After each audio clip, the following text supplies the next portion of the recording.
সব বিদ্যালয়ে আগামী সোমবার থেকে প্রার্থনা সঙ্গীত হচ্ছে বন্দে মাতরম। নবান্নে গিয়েই জারি করব নির্দেশিকা, বিধানসভায় বললেন মুখ্যমন্ত্রী শুভেন্দু অধিকারী।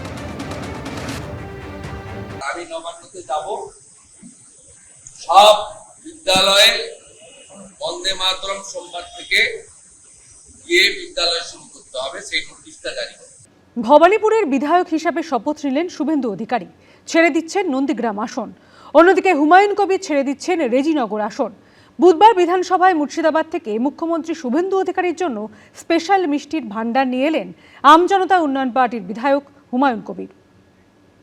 আমি ভবানীপুর থেকে শপথ নিলাম, মানে আমাকে সংবিধান আইন অনুযায়ী নন্দীগ্রামটা ছাড়তে হবে। কোন কেন্দ্র রাখবেন আর কোন কেন্দ্র ছাড়বেন? ভবানীপুর আর নন্দীগ্রাম দুই কেন্দ্র এই দুহাত ঠেলে তাকে ভোট দিয়েছে, কিন্তু শেষমেশ একটা রাখতে হতো আর একটা ছাড়তে হতো। এটাই সাংবিধানিক বাধ্যবাধকতা। শেষ অব্দি ভবানীপুর রেখে নন্দীগ্রাম ছাড়ার সিদ্ধান্ত নিলেন শুভেন্দু অধিকারী। তবে নন্দীগ্রাম ছাড়লেও নন্দীগ্রামের জন্য উন্নয়নযোগ্য যে থামবে না তা স্পষ্ট করে দিলেন মুখ্যমন্ত্রী। এখানেও একজন প্রতিনিধি থাকবেন বা তাকে নন্দীগ্রামের মানুষ নির্বাচিত করবে।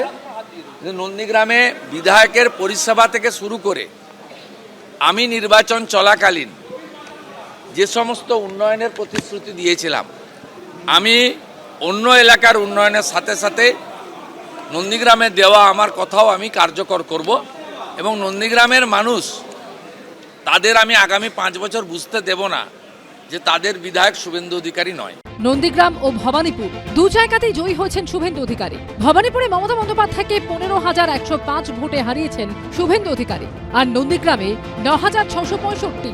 নন্দীগ্রাম আর শুভেন্দু অধিকারী 2007 সাল থেকেই দুটো নাম ওতপ্রোতভাবে জড়িত। 2021-এ নন্দীগ্রাম থেকে শুভেন্দু অধিকারীর জয়ের পর আরও দৃঢ় হয় সেই সম্পর্ক। সেই ধারা বজায় থেকেছে 2026-এও। পরপর দুবার শুভেন্দু অধিকারীকে উজাড় করে ভোট দিয়েছে নন্দীগ্রাম। সেই শুভেন্দু অধিকারীর কাঁধেই এবার রাজ্য পরিচালনার দায়িত্বভার। নন্দীগ্রামের প্রত্যাশাও তাই আরো কয়েক গুণ। কিন্তু নন্দীগ্রামকে যে তিনি নিরাশ করবেন না তা এদিনও জলের মতো করে বুঝিয়ে দিয়েছেন। আমি দু জায়গার এমএলএ হিসেবে তো শপথ নিতে পারি না। আমি ভবানীপুর থেকে শপথ নিলাম, মানে আমাকে সংবিধান আইন অনুযায়ী নন্দীগ্রামটা ছাড়তে হবে।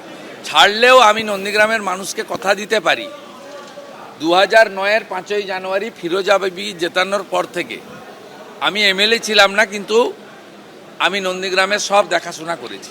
একইভাবে মুর্শিদাবাদের নওদা ও রেজিনগর দুটি কেন্দ্র থেকে বিধায়ক নির্বাচিত হয়েছেন আমজনতা উন্নয়ন পার্টির হুমায়ুন কবির। তবে রেজিনগর আসনটি ছেড়ে দেওয়ার সিদ্ধান্ত নিয়েছেন তিনি।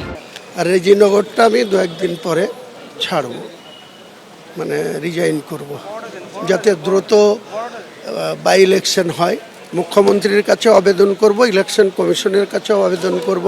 এদিন মুর্শিদাবাদ থেকে মিষ্টির ভান্ডার নিয়ে বিধানসভায় হাজির হন আমজনতা উন্নয়ন পার্টির বিধায়ক হুমায়ুন কবির।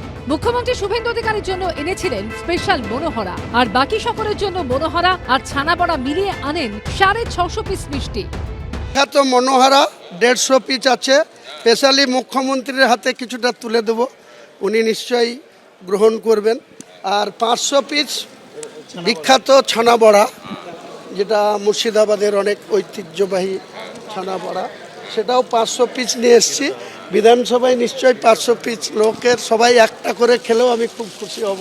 রাজনীতির তিক্ততা অতীত, এদিন কার্যত প্রতীকী মিষ্টির স্বাদ পেল পশ্চিমবঙ্গবাসী। কৃষ্ণেন্দু অধিকারী, উজ্জ্বল মুখোপাধ্যায় ও আশাবুল হোসেনের রিপোর্ট, এবিপি আনন্দ।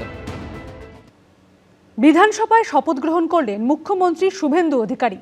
ভবানীপুর কেন্দ্রের বিধায়ক হিসাবে শপথ বাক্য পাঠ করেন। বিধানসভায় ঢোকার আগে সিঁড়িতে নতজানু হয়ে প্রণাম করেন তিনি।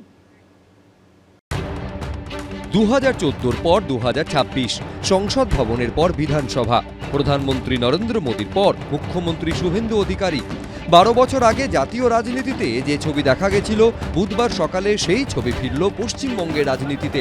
2014 সালে প্রথমবার প্রধানমন্ত্রী হিসেবে সংসদে ঢোকার সময় নতজানু হয়ে প্রণাম করেছিলেন নরেন্দ্র মোদী। মুখ্যমন্ত্রী হওয়ার পর বুধবার বিধানসভায় ঢোকার মুখে একইভাবে প্রণাম করতে দেখা গেল শুভেন্দু অধিকারীকে। আগের বিরোধী দলনেতা যখন এখান দিয়ে ঢুকতেন, ঠিক সেইখান দিয়েই আজকে মুখ্যমন্ত্রী শুভেন্দু অধিকারী এইভাবেই ঢোকেন। আজকে লাল কার্পেট বেছানো আছে, আর ঢোকার সময় ঠিক এইখানেই তার জুতো খুলে নতজানু হয়ে তার বিধানসভার গেটকে, বিধানসভাকে প্রণাম করে রাজ্যের মুখ্যমন্ত্রী আজকে বিধায়ক হিসেবে শপথ দিতে যাচ্ছেন। রাজ্যে প্রথম বিজেপি সরকার প্রতিষ্ঠিত হওয়ার পর ব্রিগেডে শপথ গ্রহণ অনুষ্ঠানের মঞ্চ থেকে নতজানু হয়ে পশ্চিমবঙ্গবাসীকে প্রণাম করেন প্রধানমন্ত্রী। এবার সেই পথ অনুসরণ করলেন শুভেন্দু অধিকারী। বুধবার সকাল 10:46 নাগাদ বিধানসভায় পৌঁছন মুখ্যমন্ত্রী শুভেন্দু অধিকারী। প্রথমেই বিধায়ক শঙ্কর ঘোষকে নিয়ে আম্বেদকরের মূর্তিতে ফুল দিয়ে শ্রদ্ধা জানান। বিধানসভার লনে তাকে গার্ড অফ অনার দেওয়া হয়। এরপর শুভেন্দু অধিকারী পৌঁছে যান বিধানসভায় মুখ্যমন্ত্রীর ঘরে। সেখানে ঘণ্টা বাজিয়ে পুজো করেন। এরপর মুখ্যমন্ত্রী চেয়ারে বসেন। তবে বিধানসভায় শুভেন্দু অধিকারীর কুর্সি নিয়ে রয়েছে একটা কিস্সা। মুখ্যমন্ত্রী হিসেবে মমতা বন্দ্যোপাধ্যায় যে চেয়ারে বসতেন সেই চেয়ারটা এখন চলে এসেছে বিরোধী দলনেতা যে ঘরে বসবেন সেই ঘরে। আর শুভেন্দু অধিকারী বিরোধী দলনেতা হিসেবে যে চেয়ারে বসতেন সেই চেয়ার এখন মুখ্যমন্ত্রীর ঘরে, অর্থাৎ চেয়ার বদল। সকাল 11টায় শপথ গ্রহণ শুরু হয়। প্রথমে ভবানীপুর কেন্দ্রের বিধায়ক হিসেবে শপথ বাক্য পাঠ করেন শুভেন্দু অধিকারী। আমি শুভেন্দু অধিকারী পশ্চিমবঙ্গ বিধানসভায় সদস্য নির্বাচিত হইয়া ঈশ্বরের নামে শপথ করিতেছি যে বিধি দ্বারা স্থাপিত ভারতের সংবিধানের প্রতি আমি অকৃত্রিম নিষ্ঠা ও আনুগত্য পোষণ করিব। আমি দু জায়গার এমএলএ হিসেবে তো শপথ নিতে পারি না। আমি ভবানীপুর থেকে শপথ নিলাম, মানে আমাকে সংবিধান আইন অনুযায়ী নন্দীগ্রামটা ছাড়তে হবে। নন্দীগ্রামে বিধায়কের পরিষেবা থেকে শুরু করে আমি নির্বাচন চলাকালীন যে সমস্ত উন্নয়নের প্রতিশ্রুতি দিয়েছিলাম, নন্দীগ্রামে দেওয়া আমার কথাও আমি কার্যকর করব। একের পর এক শপথ নেন শাসক ও বিরোধী দলের নবনির্বাচিত বিধায়করা। উজ্জ্বল মুখোপাধ্যায়, আশাবুল হোসেন, কৃষ্ণেন্দু অধিকারী, এবিপি আনন্দ। শপথ গ্রহণে খেই হারালেন সাগরদিঘির নবনির্বাচিত তৃণমূল বিধায়ক। শপথ বাক্য পড়তে গিয়ে খেলেন হোঁচটও। গতকাল বিধানসভায় তখন বিধায়ক হিসাবে শপথের জন্য বাইরন বিশ্বাসের নাম ঘোষণা করা হয়েছে। ঘোষণার পর আসন ছেড়ে উঠে এগোতে শুরু করেন বাইরন।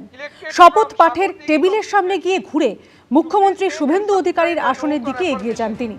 আঙুল দেখিয়ে বাইরনকে অন্যদিকে যেতে বলেন মুখ্যমন্ত্রী। আর তারপর শপথ বাক্য পাঠ করতে গিয়ে একাধিক জায়গায় আটকেও যান নবনির্বাচিত তৃণমূল বিধায়ক বাইরন বিশ্বাস।